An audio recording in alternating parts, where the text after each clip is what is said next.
So to add filters, you just need to highlight the columns that you want to add the filters to.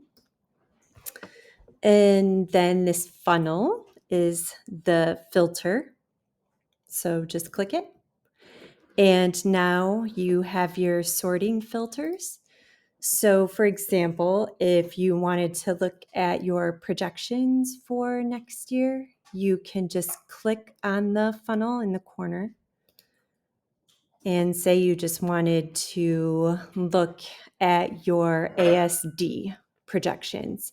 You can clear all the checks and then just select ASD and OK. And then you have all of those students selected to take a closer look at their data. So when you're finished, you can go back to select all. It'll bring them all back up.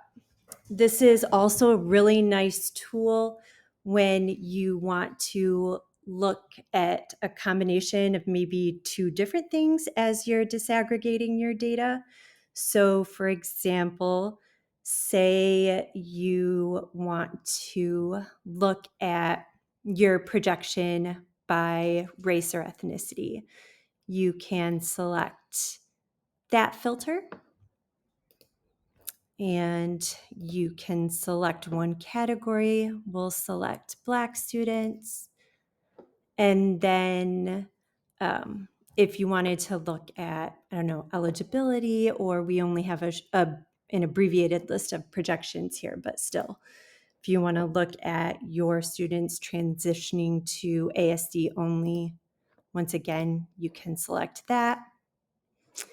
And now you have all of your Black students transitioning into ASD programs next year.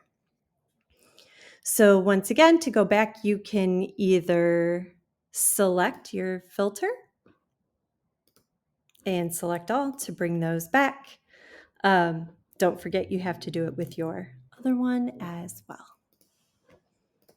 And you bring all your students back up. So that's how you use filters. Let me know if you have any other questions.